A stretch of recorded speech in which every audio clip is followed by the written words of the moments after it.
এবার জামায়াতকে এনসিপির কড়া হুঁশিয়ারি। জামায়াত ইসলামের সেক্রেটারি জেনারেল মিয়া গোলাম পরোয়ারের সাম্প্রতিক বক্তব্য ঘিরে জাতীয় নাগরিক পার্টি এনসিপি ও জামায়াতের মধ্যে শুরু হয়েছে নতুন রাজনৈতিক টানাপোড়েন। এনসিপি নেতারা পরোয়ারের মন্তব্যকে উদ্ধত্যপূর্ণ ও অসৌজন্যমূলক বলে আখ্যা দিয়েছেন এবং প্রকাশ্যে তার করা জবাব দিয়েছেন।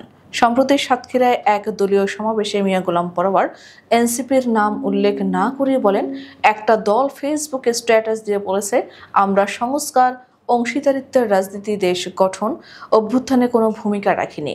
আরে বাবা, তোমরা নতুন ছাত্রদের দল। রাজনীতিতে জামাত ইসলামের সঙ্গে পাল্লা দিতে গেলে আরো বহুদূর যেতে হবে। জন্ম নিয়েই বাপের সঙ্গে পাল্লা দিও না।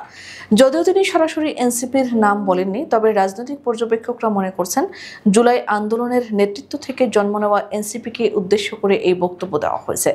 বক্তব্যটি ভাইরাল হওয়ার পর থেকে এনসিপির নেতাকর্মীদের মধ্যে তীব্র প্রতিক্রিয়া দেখা যায়।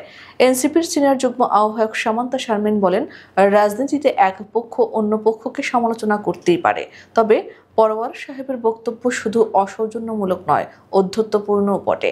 তিনি আমাদের নেতাদের উদ্দেশ্যে এমনভাবে বলেছেন যেন তরুণ নেতৃত্বের জায়গা রাজনৈতিক মাঠে অগ্রহণযোগ্য, অথচ আমরা ফ্যাসিবাদ বিরোধী গণ আন্দোলনে যে ভূমিকা রেখেছি তা ইতিহাসে রেকর্ড হয়ে গেছে। তিনি আরো বলেন, ওনারা সিনিয়র রাজনীতিবিদ, বয়সে আমাদের বাবা দাদার বয়সী, ওনাদের কাছ থেকে এমন মন্তব্য আমরা আশা করিনি। রাজনীতিতে বয়স দিয়ে শ্রেষ্ঠত্ব নির্ধারণ হয় না, হয় ভূমিকা ও জনগণের বিশ্বাস দিয়ে। এনসিপি আজ দেশের সবচেয়ে তরুণ ও সুশৃঙ্খল রাজনৈতিক শক্তি, এটাই হয়তো কারো কারো অস্বস্তির কারণ। দলটির আরেক সিনিয়র যুগ্ম আহ্বায়ক আরিফুল ইসলাম আদিবও একই সুরে প্রতিক্রিয়া জানিয়েছেন। তার ভাষায়, রাজনীতিতে কারো বাপ হওয়ার চেষ্টা এক ধরনের মানসিক অসুস্থতা। গণ অভ্যুত্থান কারো ব্যক্তিগত সম্পত্তি নয়। এনসিপির জন্ম সেই অভ্যুত্থানের প্রেক্ষাপটে। তখন সবাই মিলে ফ্যাসিবাদ বিরোধী আন্দোলনে অংশ নিয়েছিল। এখন বিপদ কেটে গেলে সেই অভ্যুত্থানের কৃতিত্ব এককভাবে দাবি করার রাজনৈতিক বালখিল্যতা ছাড়া কিছু নয়। তিনি আরও যোগ করেন, যারা গণ অভ্যুত্থানের নেতৃত্ব স্বীকার করেও এখন নিজেদের বড় দল ভেবে অন্যদের তুচ্ছ করছেন, তারা মূলত পরিবর্তনের রাজনীতি বোঝেন না। এনসিপি রাজনীতির নতুন প্রজন্মকে প্রতিনিধিত্ব করছে, যাদের কাছে পুরনো রাজনৈতিক সংস্কৃতির দাম নেই। অন্যদিকে জামায়াত ইসলামের পক্ষ থেকে পরিস্থিতি নরম করার চেষ্টা দেখা হচ্ছে।